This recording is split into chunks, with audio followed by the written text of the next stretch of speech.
Recording. And welcome everyone to One Heart, One Mind Center for Spiritual Living. And invite our fabulous musician, our very own, I was going to say our very own Joni Mitchell, but I don't want to put you in that box. That's okay. I'm like a Joni Mitchell, Taylor Swift, Adele crossover. Oh, there you go. She's all the best of everything. There you go. They all got together and had a baby and they named it Jesse Powers. And here she is. All right. First of all, Happy New Year, since I haven't seen you all in the new year yet. I'm happy to be here, and I'm gonna start off with an old favorite. I woke up this morning joyful as can be. That's how I spend my day and that's how I'll sleep. I woke up this morning joyful as can be. That's how I spend my day and that's how I'll sleep. I woke up this morning joyful as can be. That's how I spend my day and that's how I'll sleep. I woke up this morning joyful as can be. That's how I spend my day and that's how I sleep. 'Cause I love being alive. It's the greatest thing about my life. I love being alive. It's the greatest thing about my life. I woke up this morning grateful as can be. That's how I spend my day and that's how I'll sleep. I woke up this morning grateful as can be. That's how I spend my day and that's how I'll sleep. I woke up this morning grateful as can be. That's how I spend my day and that's how I'll sleep. I woke up this morning grateful as can be. That's how I spend my day and that's how I sleep. 'Cause I love being alive. It's the greatest thing about my life, isn't it? I love being alive. It's the greatest thing about my life. Okay, here's the fun verse where we get playful and I start to sing like Creed and an opera singer put together. And also a cat. Here we go. I woke up this morning playful as can be. That's how I spend my day and that's how I'll sleep. That's Adele. I woke up this morning playful as can be. That's how I spend my day and that's how I'll sleep. I woke up this morning playful as can be. That's how I spend my day and that's how I'll sleep. Meow, meow, meow, meow, meow, meow, meow, meow, meow, meow, meow. Oh, meow, meow, meow, meow, meow, meow, yeah. I love being alive. It's the greatest thing about my life. I love being alive. Woody Guthrie, it's the greatest thing about my life. Meow, meow, meow, meow, meow, meow. Meow, meow, meow, meow, meow, meow, meow, meow. I love being alive. It's the greatest thing about my life. Woo! I love being alive too. That was great. Thanks. I like playful. Playful. Been a is good. while. Been a while since I've been meowing on camera, so I thought I'd bring it back, you know? Just gotta remind you of how insane I am and how silly spirituality is. It really is. It's about silliness. It's about play. Yeah. God's calling us out to play today. Thank you. That was great. Hey, Rob, do you have something for us? I hope so. My computer is reporting low system resources. So with any luck, let me know if you have trouble with the audio. Do I sound okay? You sound great. We can see you and hear you, and you are vibrant. Cross your fingers that this actually lasts.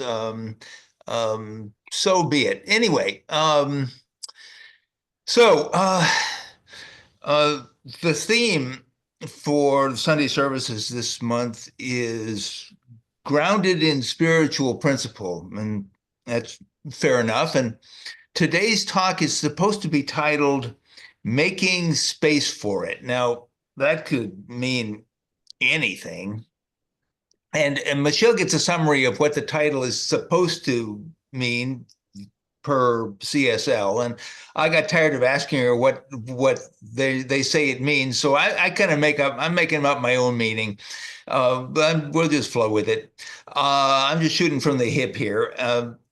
To me, make space for it, make space for spiritual principle might mean that it's what you are doing right now. You could be doing anything right now, but you decided to be here.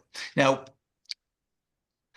thinking about God and shifting your attention to spiritual matters requires discipline. And engaging in discipline sounds like deprivation, but it's not.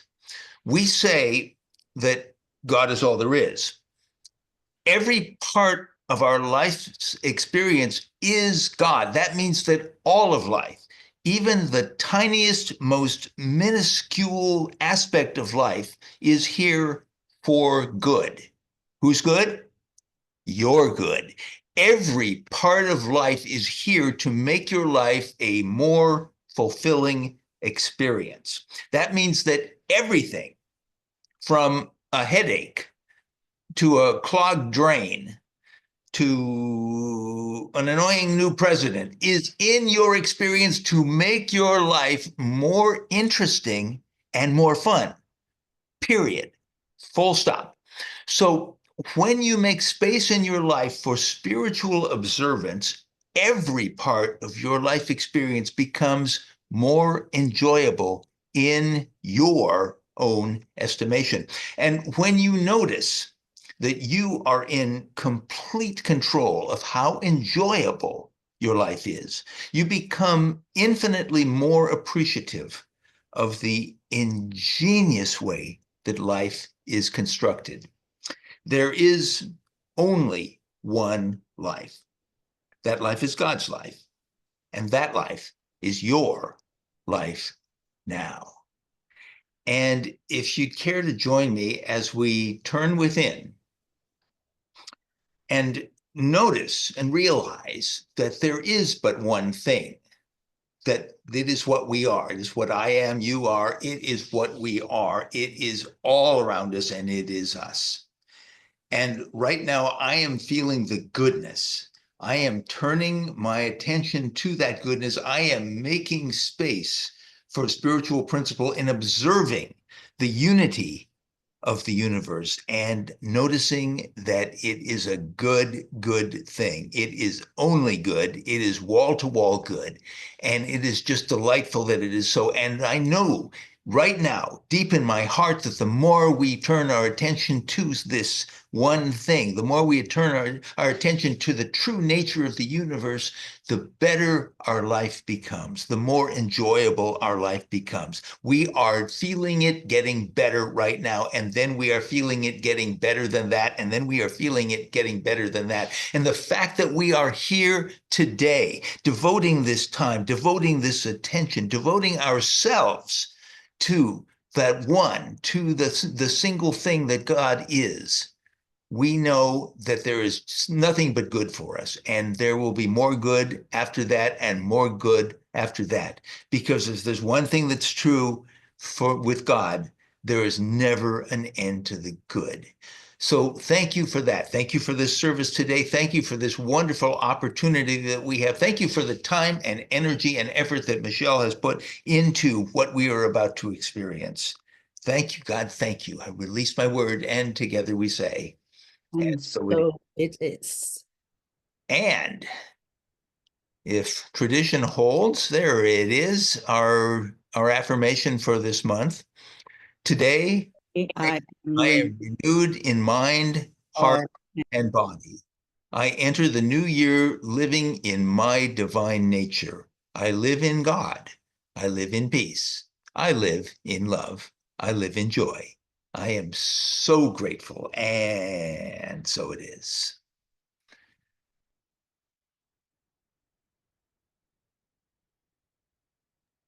Just realized I was talking and I was muted.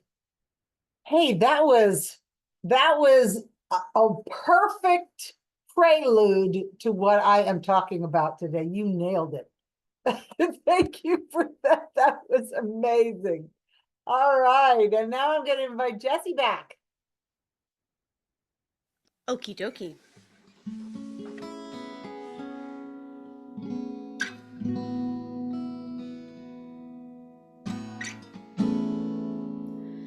Shelter me with grace.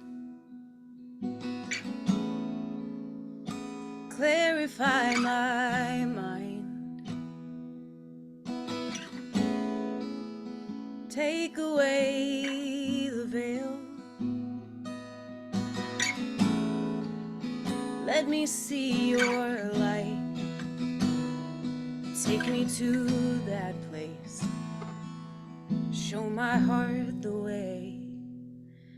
And ooh, take me to the land of love. Ooh, take me to the land of love. Hold me, show me, raise me up. Ooh, take me to the land of love. Teach me to feel whole in all this humanness. Something deep within, oh, is making me forget. But I know God is here. So let it all come clear.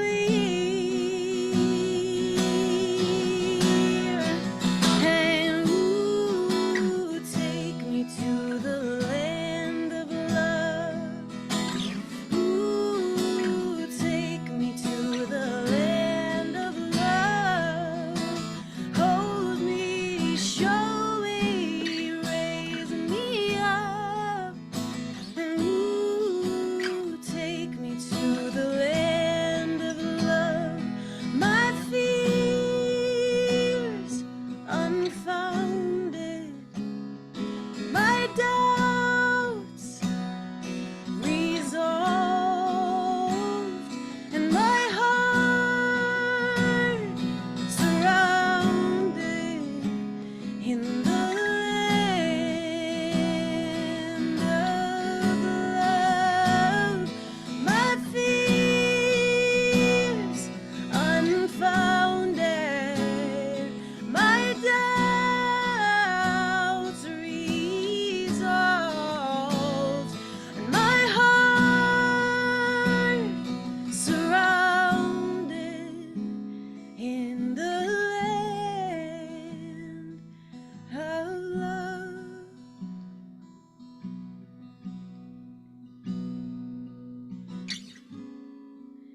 Shelter me with grace.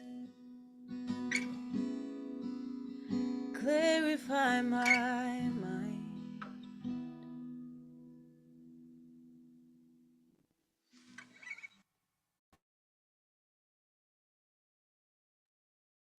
That was just beautiful, Jesse. Thank you for that. What a beautiful introduction and opening to the message with along with Rob's prayer and his words. We're in a roll here. Oh, so good to see everyone. I just love to be able to say good morning. Good morning and welcome to One Heart, One Mind. And as always, I just mentioned this, however you're connecting with us in real time or replay, you're welcome in this virtual space. I'm so glad that you found us and know that something that you hear or experience will uplift and benefit your life in some way. Last week we spoke about oneness. One, as Ernest Holmes, our founder, emphatically told us. I think I mentioned that there are 3 quotes in the Science of Mind text that are one. So we talked about oneness. And we talked about all the different ways in which we experience oneness during our quiet inner moments of silence and spiritual practice, and out in our loud, busy human lives. And this morning, our focus is on an idea that we also talk quite often about in metaphysics and science of mind. And as Rob mentioned, it is called making space. Making space for an experience of our oneness. Clearing away the clutter in consciousness. When I think of making space for something in my life, I think about physically clearing things away to make space for something else to be there. Getting rid of the junk in the garage so I can walk around in the space more easily. Or setting aside time for something, like I make space every morning for my spiritual practice. Making space usually means moving things around in time and space, in the physical world, in the material world. But from a metaphysical perspective, making space is about creating an openness in consciousness, uncluttering our perspective from past thoughts and feelings and old patterns that we've created over time. Making space means establishing ourselves in a perspective that is in alignment with our divinity, with divine truth, rather than from the perspective that's born from our material world. Making space means to release ourselves from old thoughts and old feelings and old patterns that may be keeping us limited, that keep us bound to repeat what we've already experienced in our lives, even if they're things that we would really rather not experience again. Ernest Holmes wrote that principle is not bound by precedent, meaning that a principle, an unchangeable spiritual truth, such as the principle of being, of God, the principle of creative law, these principles are not bound by anything that has previously happened, that has come before. They're not bound by that. Just because we've experienced lack or disease or heartbreak or discomfort does not mean that principle is bound to repeat these outcomes. We change the cause and we change the outcome. We change our participation with law and we change the outcome. And we do this by changing our perspective, by changing the source of our thinking and feeling and being, from the material world to spiritual truths that are grounded in our oneness with God. We make space in consciousness to resonate at the level of God, which is our natural home. And it is the source of that changeless, loving, peaceful, infinite truth. That's the new cause that I want to establish myself in. But I have to admit that when I first started studying metaphysics, it made perfect sense to me that all we have to do is let go of any old ideas and old beliefs or perspectives that we've been carrying around so that we can embody new ones. I sang the song, I release and I let go, with gusto. And I still do. However, there's always a however or but, right? However, after many years of practicing to change my thinking by changing my thoughts, I've realized that making space or letting go is not quite as simple as it might sound, but it is the beginning of and a necessary part of a deeper transformation. Yes, we begin with our thinking, but it is the repetitive pattern of our thinking and feeling that leads to a state of being that creates or transforms us, creates a new cause. It begins with our thinking, but it also is how we feel.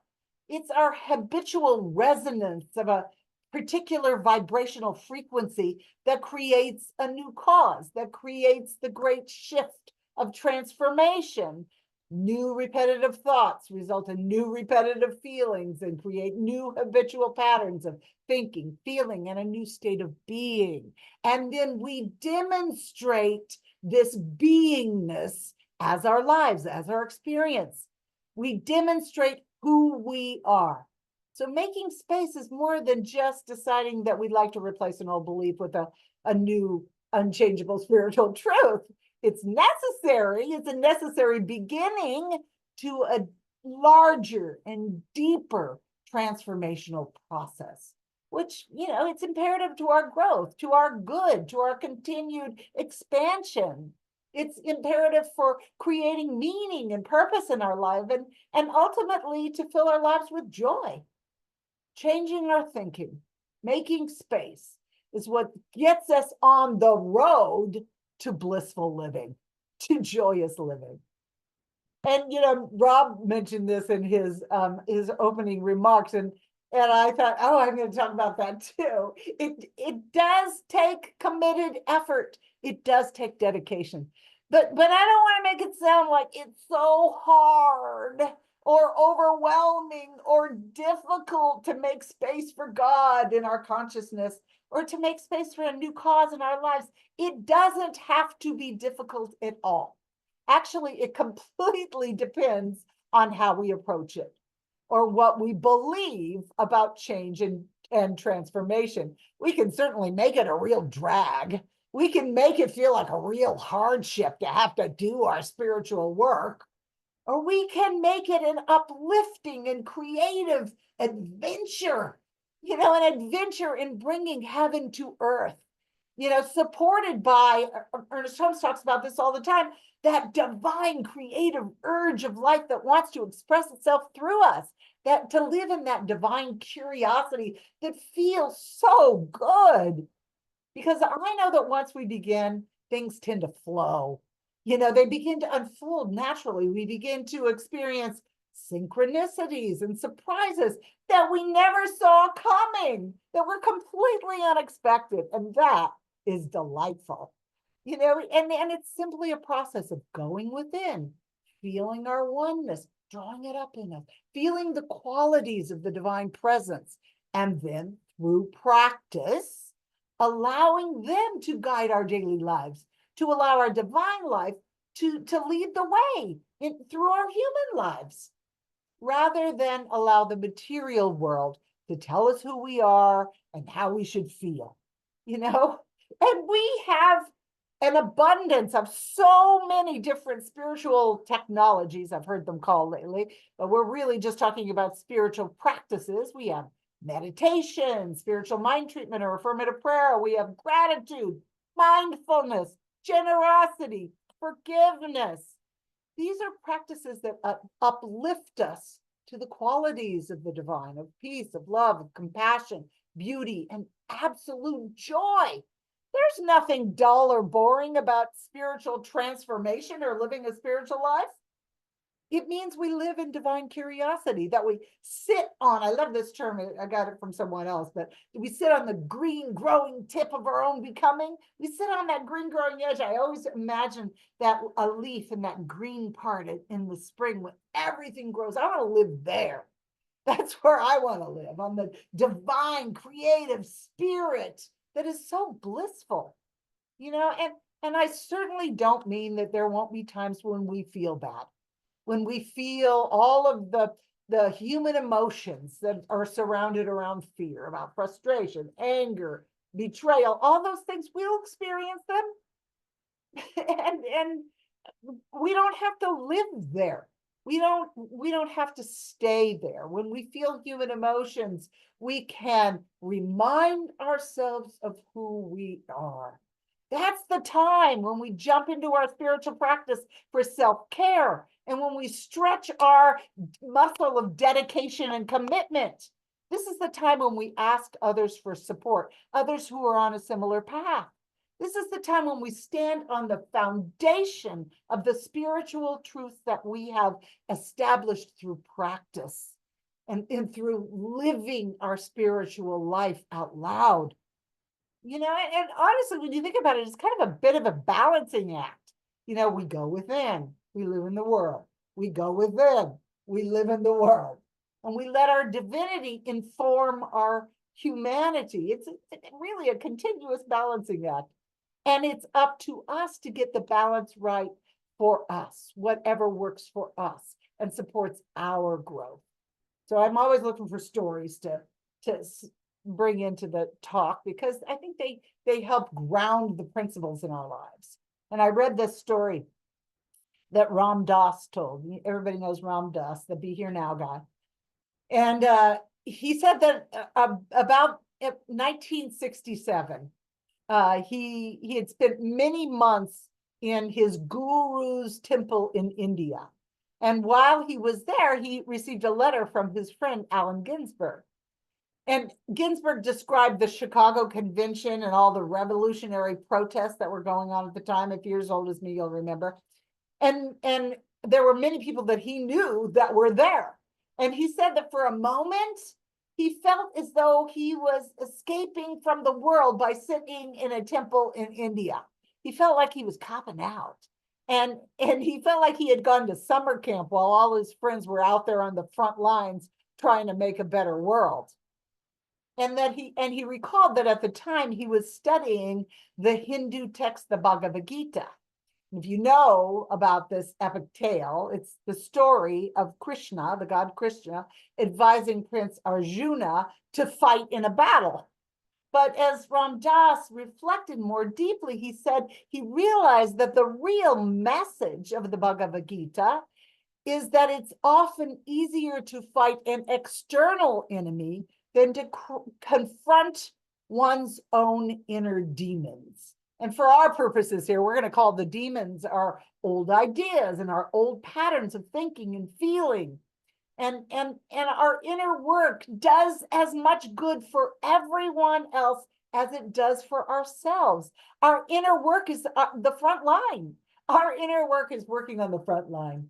You know, we deepen our own inner being and we contribute to the whole. We're a collective whole.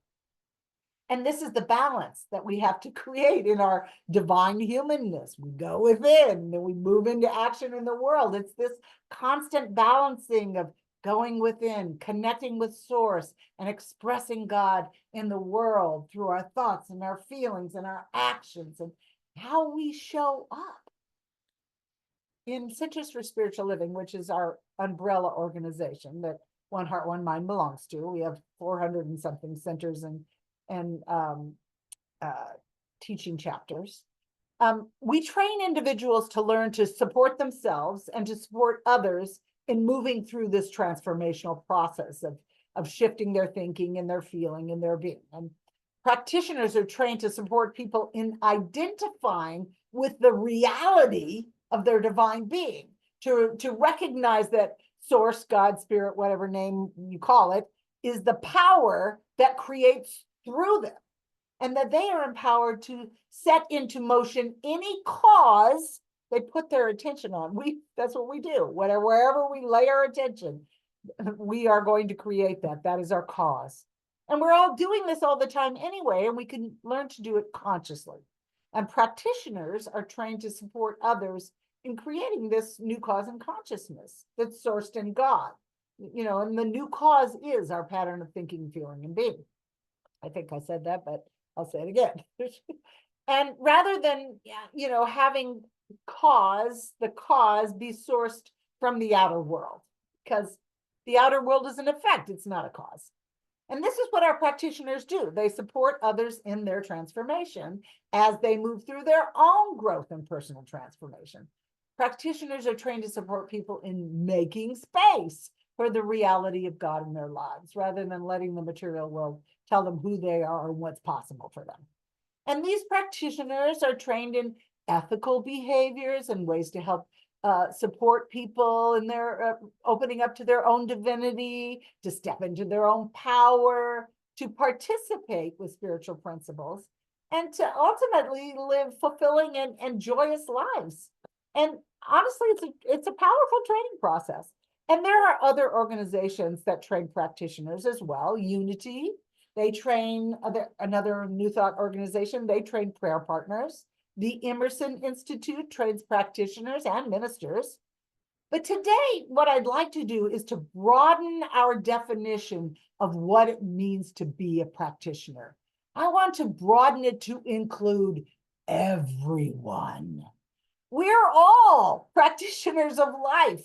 We are all using the spiritual principles of God and creative law. And it's up to us to find the ways using whatever spiritual technologies or practices work best for us that bring us into an experience of our oneness with God, to explore the ways that open us up and make space so that the divine just comes flooding through into our consciousness, and so that the divine will be the new cause in our life, and it will express through us and in ways that up until now we've never experienced, because life is this continuous process of, and Rob mentioned this as well, of good and more good and more good and more good. It's always opening us up. And I was just saying in the meditation today that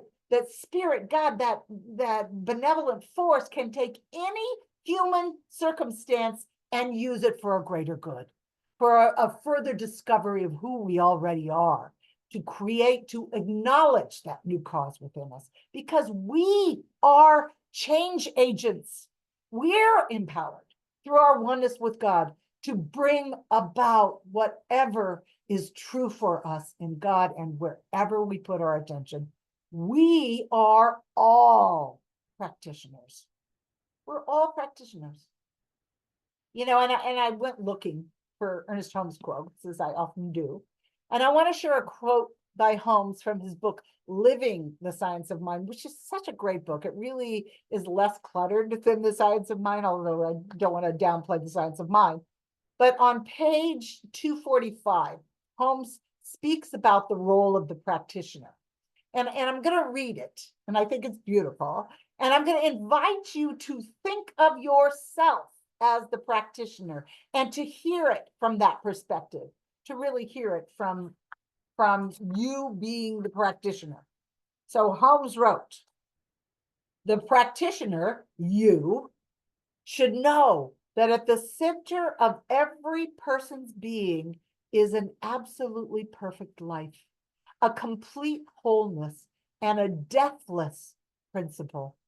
The work of the practitioner is to mentally uncover this ever-present reality, this changeless and eternal perfection, this changeless and eternal perfection. That's who we are.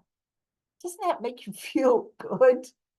You know, he's talking about making space for the divine reality that is already us. It's beautiful. And he goes on to say that how we get there doesn't really matter.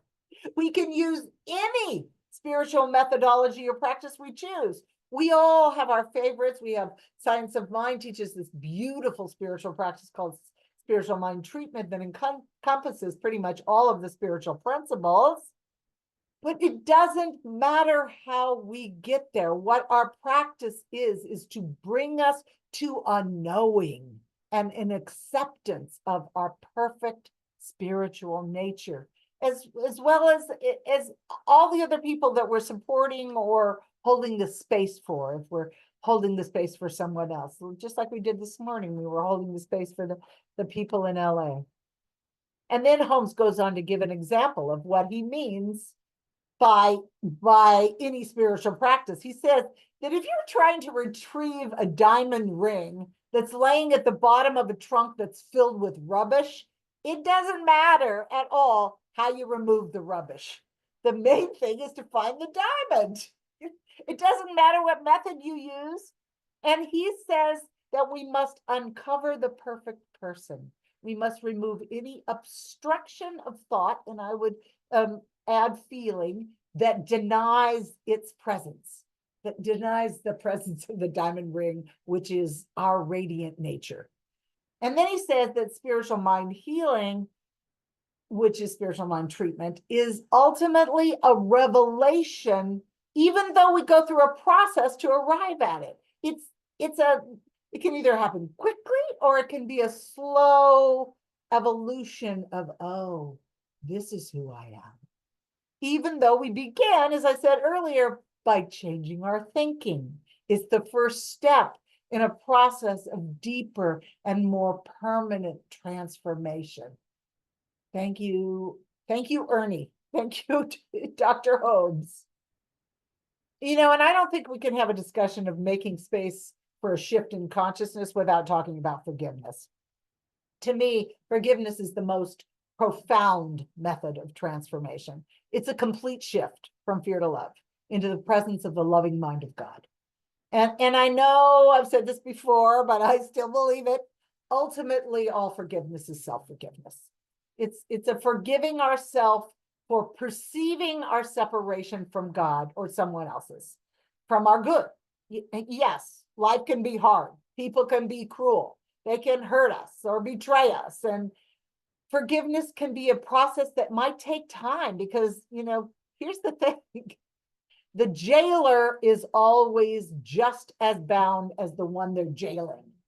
You know, I recalled that story of Nelson Mandela when his entire time, I wasn't really going to say this, but it just popped into my head about his time on Robben Island, was it changed when he forgave his jailers.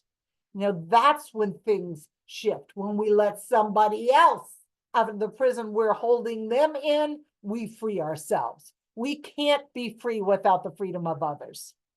And, you know, we all know the ego's version of forgiveness, right? Someone did something to us that was clearly from a closed or a loveless heart. And because we are so advanced spiritually and we are so superior, we are willing to forgive them. What a convoluted workaround to judge someone else. And believe me, I have done it many times. And of course, it's not forgiveness at all. True forgiveness is realizing that somebody else's mistake is not who they are. To see that they are momentarily acting from a closed heart and have forgotten who they are.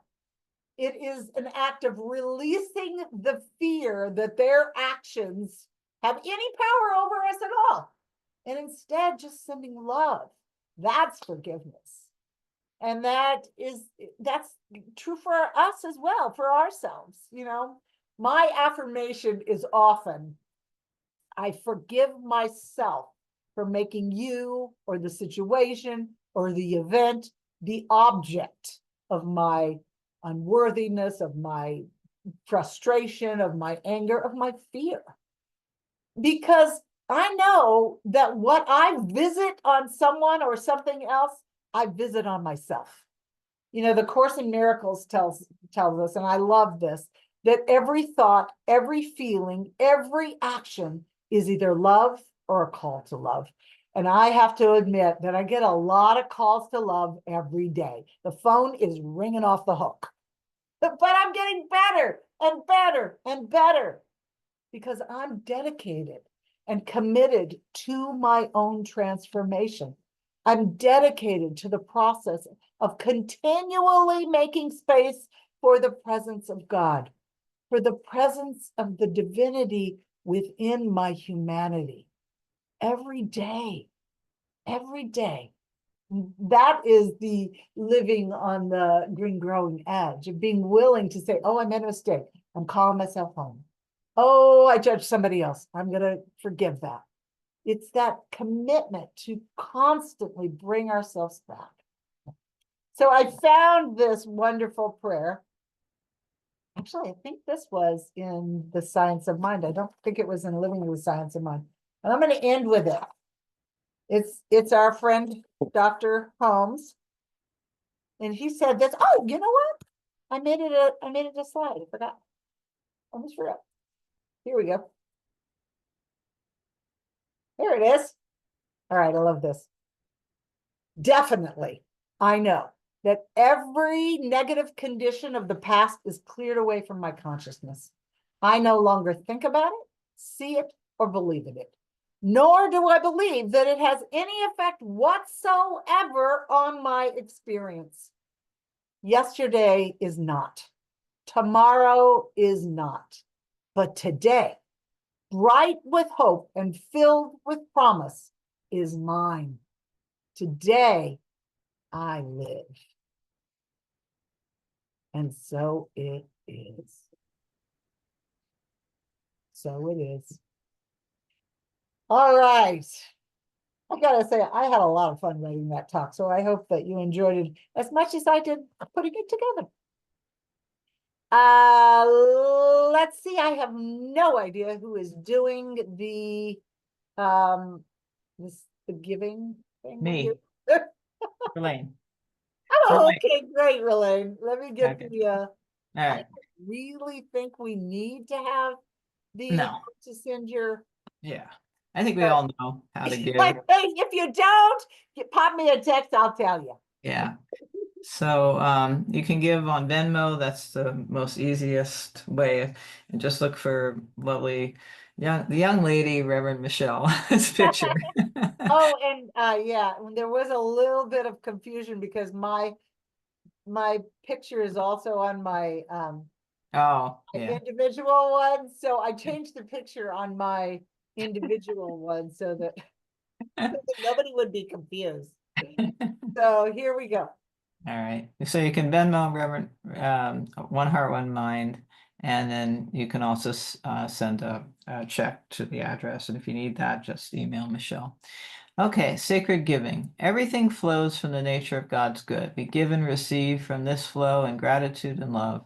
We rest in the infinite giving nature of spirit, and so it is. So it is, thanks, really. I'll come back to you in a second to do the benediction. We have some announcements. Monday we'll do the prayer group. Tuesday we're starting, Relaine and I are starting this book. Let me see it. It's the Laws of Manifestation. I did send out the introduction in the first chapter, but I suggest you get the book. It's little, it's on Amazon. I listened to it on Audible, which is really great. And it's so funny because Relaine and I, we wrote it a while ago, the class, and then through a series of reasons, we postponed it until January. And so I re-listened to the introduction in the first chapter, and both of us, she read it, and both of us were like, oh my gosh, I forgot how good this stuff is. So we were really excited about it. And it's David Spangler, who was one of the, he was a participant in putting together Findhorn Garden in Scotland. And I don't know if you've heard that story, but it's a pretty amazing story. He tells a bit of it at the beginning of the book. But anyway, it's a wonderful book, and his take on his approach of kind of holistic approach to manifestation is really refreshing. And I think you'll enjoy it. So we're doing that on Tuesday at 6 o'clock. And then I wanted to say that the first, I don't remember which February, what it is, but the first Sunday of February, I'll tell you in a second what the date is. It's the 2nd. We're going to be doing our collaborative Sunday service with Om Center for Spiritual Living. Actually, Reverend Suzette is having knee surgery, so I'm basically doing the talk, and she'll be present and she'll chime in if she feels like it, but she's not having her surgery till the 17th. She's probably not going to be up and around, but we will be streaming that on Facebook, and we will be Zooming everybody in from our distance people. So that should be fun. So anybody that's in the area can be present.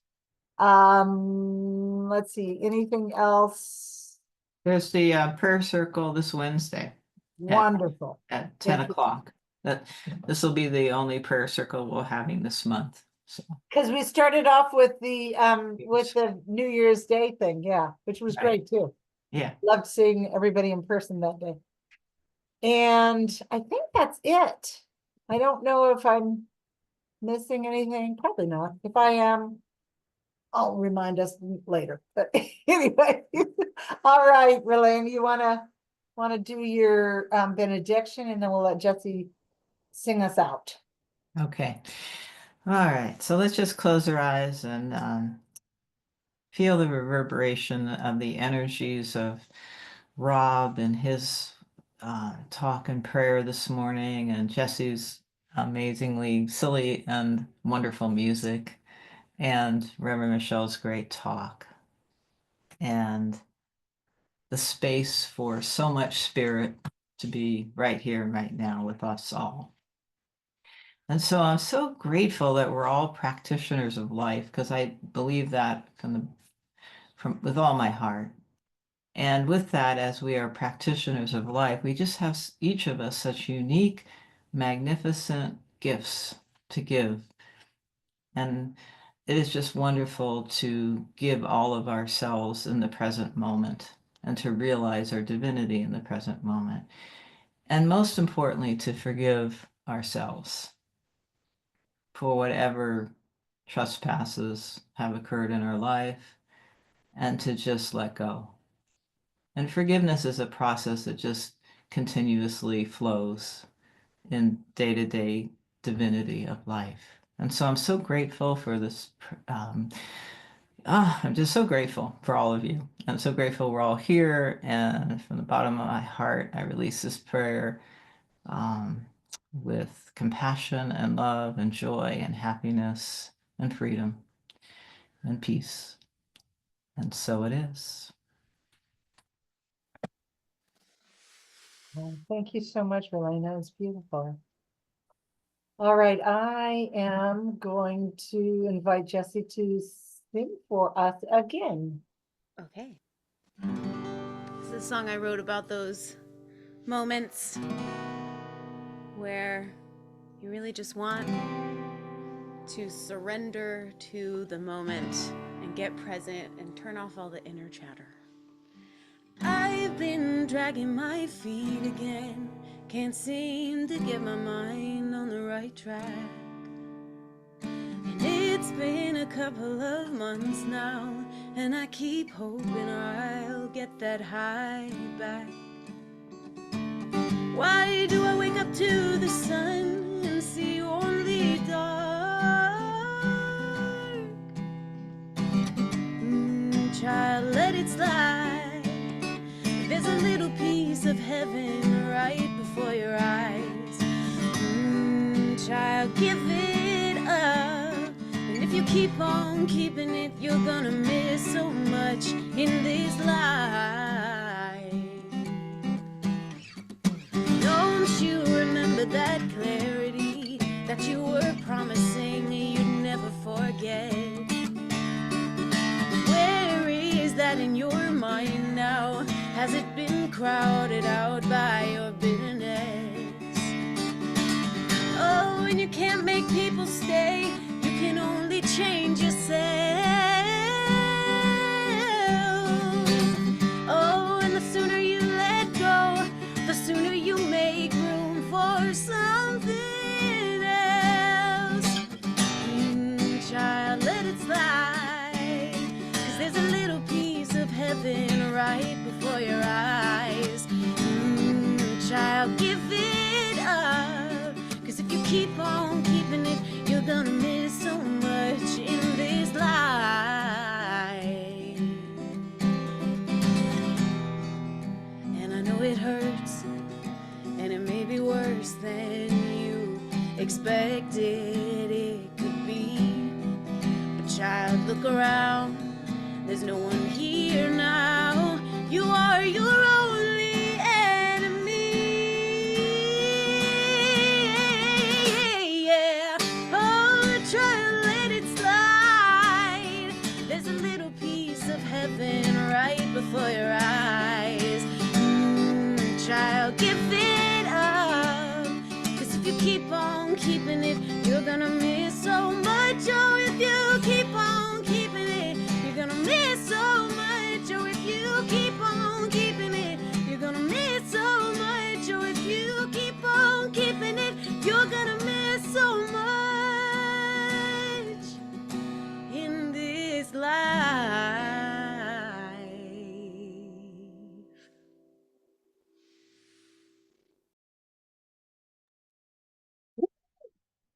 Well, that was a perfect cap to the message and to the service.